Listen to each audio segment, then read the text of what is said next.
Over the last few days, as I've said, we've heard that the African Development Bank will be offering financial support to Cote d'Ivoire. It amounts to $150 million. What kind of financial package are we looking at exactly? Thank you, Alicia.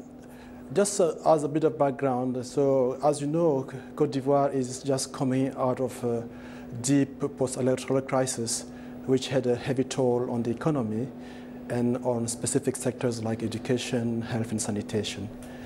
So at the spring meeting in Washington, government requested ADB's assistance for speedy and urgent resources to alleviate the constraints faced by the post-electoral crisis. And the president of the bank, Dr.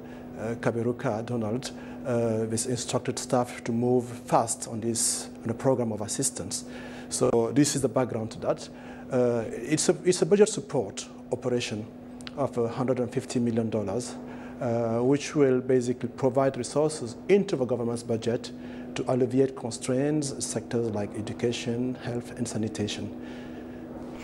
Taking a look at the management of those finances, what exactly are we looking at in terms of mechanisms to ensure that those funds are effectively directed towards the correct targets?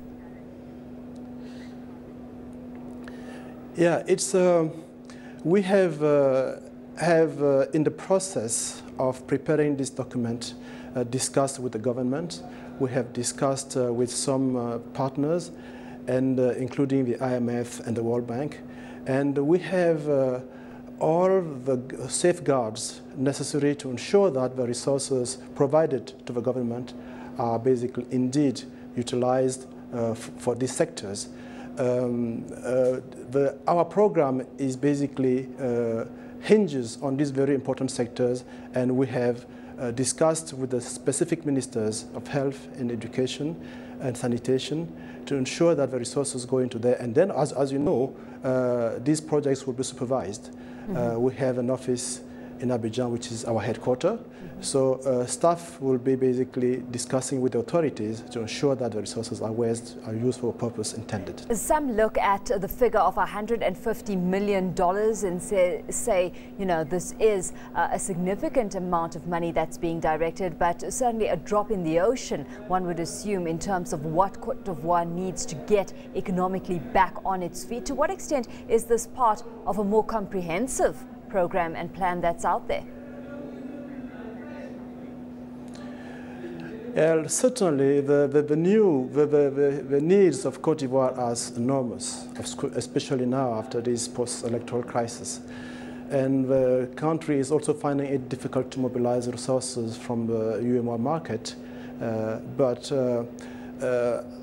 at this stage, of course, pending the preparation of a medium-term program, which we shall be working on, there was a need basically to act very swiftly, very quickly, to provide these resources.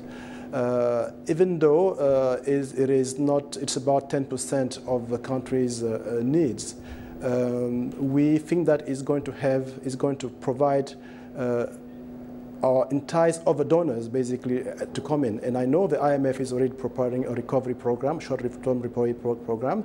The World Bank is also preparing a budget support. So all this put together will basically provide the necessary resource. Of course, bilateral countries also, bilateral resources will also be coming in.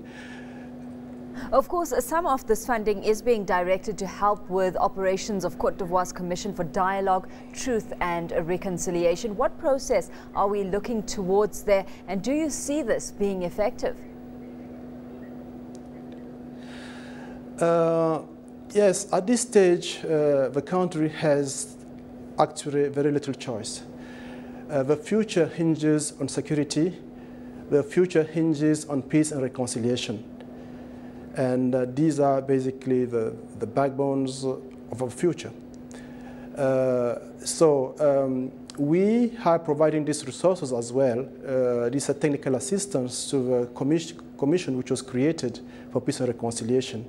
And we do believe that, as was the case in many other countries, African countries, including South Africa, I do believe that this Peace Reconciliation Committee will do its work, do it well, and I'm sure will yield positive results on which the future relies. And the future here is also private sector. I don't see the private sector coming into Cote d'Ivoire without security, without peace and reconciliation, because the private sector, as you know, needs almost perfect foresight to make long-term decisions.